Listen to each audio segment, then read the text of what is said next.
Yes, ma'am. Your Honor, Ms. Zimmercheck mentioned a case in her argument, Stephen Morgan, where the defendant was given time served. That actually happens to have been my case, and the two cases are diametrically opposed to each other. Mr. Morgan was not present during the murder, did not help dispose of the victim's body in that case, came forward immediately when questioned by police, and cooperated throughout the entire way. He also pleaded guilty only to accessory after the fact and did not, as Dontell has done, plead guilty to criminal conspiracy to commit murder. So I just want to make sure that it's clear that that is not an appropriate comparison for the case in front of Your Honor. Ms. Walter, let me ask you this. It got brought up in the defense's presentation about bond.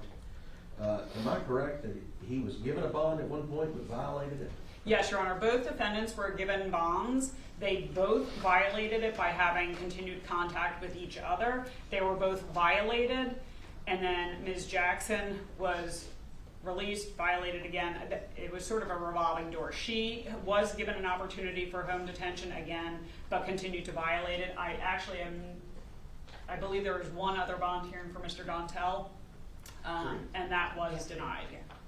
But he has been in since that first violation. And I'm also correct that there were, you initially talked to law enforcement, and then there was a proffer? Yes, Your Honor, there was a proffer, and Mr. Dontell violated the terms of that proffer, so that proffer never went forward. Okay. Mrs. Zimmercheck, anything else from the defense? Nothing further. Well, just a very brief follow-up, Your Honor. Yes, he had 3 detention hearings after that. They were all denied. The end result was the same.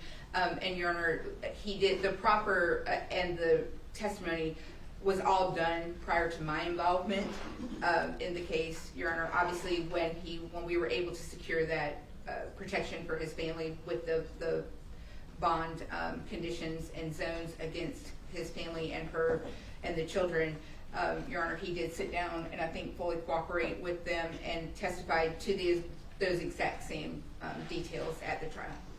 All right. Thank you.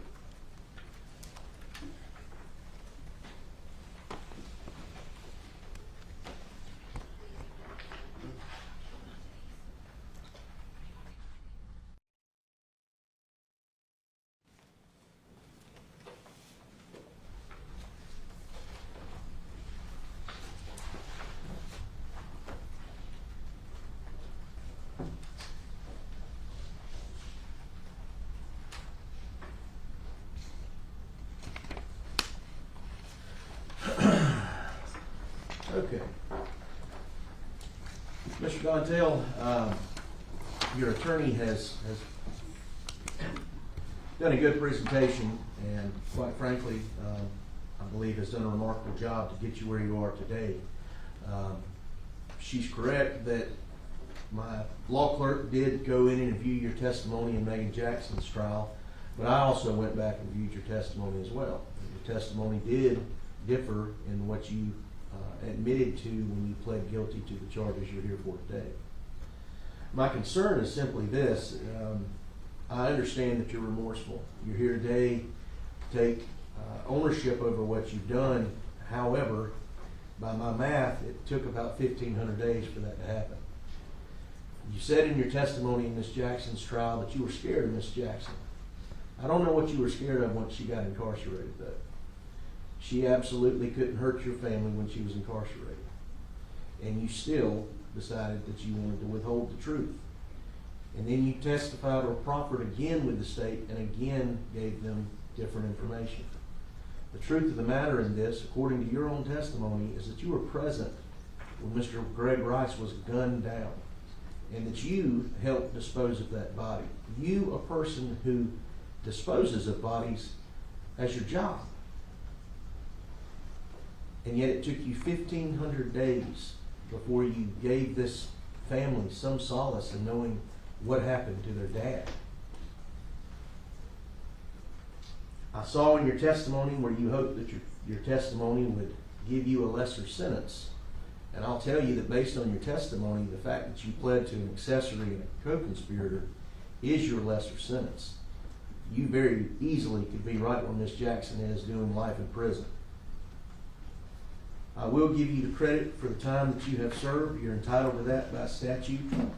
But as to the accessory after the fact, it's a sentence of this court that you be committed to the State Department of Corrections for a period of 15 years.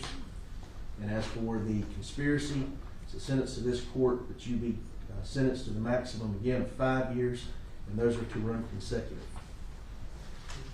Mr. Dontell, I understand that you're here and want to give the closure to the Rice family, and I hope that this does that.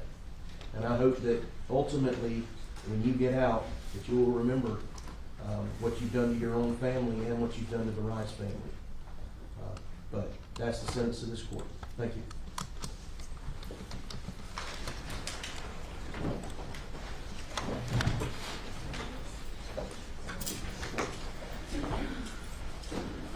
Ms. Walker, do you have anything else? No, just your regular trial roster. All right, thank you. We'll be at ease. And if that trial resolves or ends and you or Judge Nettles